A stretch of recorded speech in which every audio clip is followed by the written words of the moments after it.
French have a great word called terroir, which is about a sense of place, and it can't be replicated anywhere in the world. Our location here on top of the hill is a great spot. We're directly across the bay from Melbourne, and on a nice clear day, Eureka Tower lights up in the sun. It's quite nice. We have a special place here on top of the hill looking over Melbourne, over Port Phillip Bay.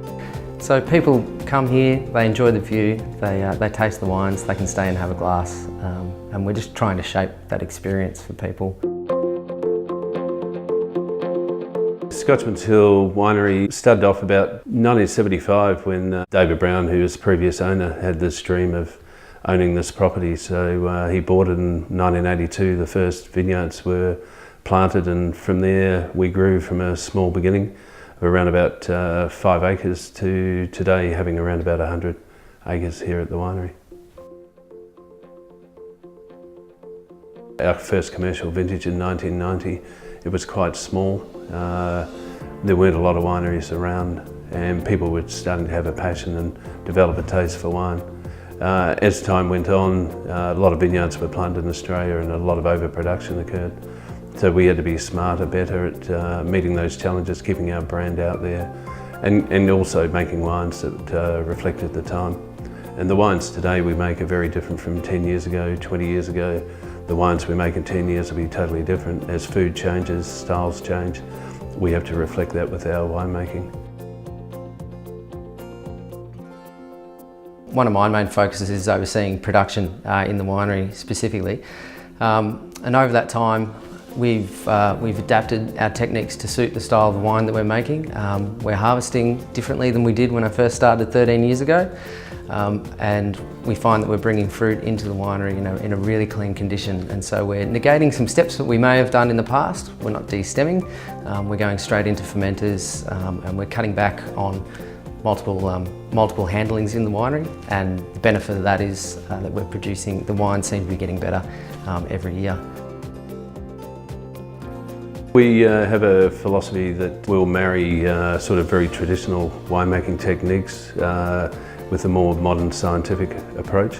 But as I get older, I become more hands-off and trying to make wines probably more with a European feel rather than the sort of state-of-the-art scientific way. So a lot of our winemaking, we're using wild or indigenous yeasts and also malolactic fermentations, and really wanting the wines to express themselves. We're seeking out new technologies that may help us improve efficiencies and processes within the winery, but are also gentle on the wine. We use flotation as a means to separate juice, and so we're cutting down on our footprint with reduced reliance on refrigeration and time and settling. So we can speed up processes, we can get a better result. The 2016 vintage is an early one from our point of view. We started our harvest 10 days earlier than we ever have historically.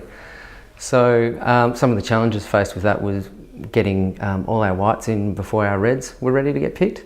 We've managed to juggle that balance really well. Scotchmans Hill is a group of people that have got a lot of passion for what they do, the wines they make, the vines that they're tending and the fruit they're growing. And everybody's been, or most people have been here a long, long time. In the early 90s we did very well with our wines, especially Pinot Noir and Chardonnay, and got some great awards. And they've sort of continued over time, and last year we were lucky to be runner-up in the Great Australian Shiraz Challenge with our 13 Scotchmans Shiraz.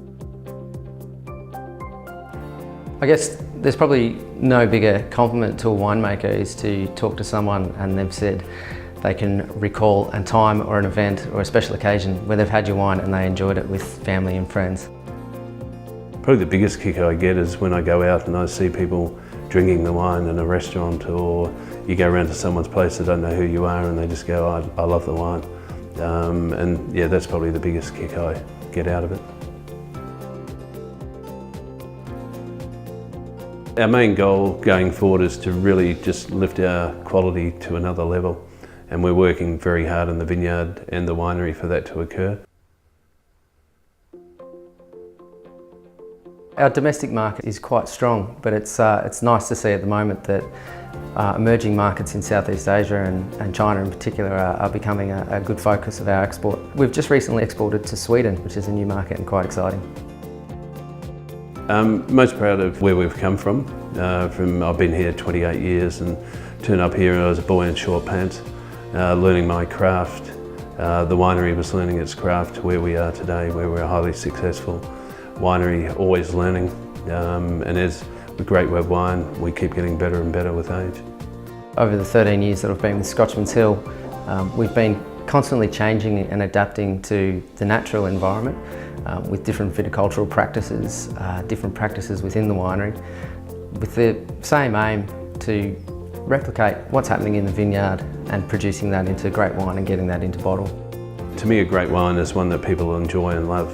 It can be a $5 wine, a $100 bottle of wine, but if they truly love it, enjoy it, and they want to keep going back and drinking it, and they get a lot of enjoyment out of it, then to me that's what a great wine is.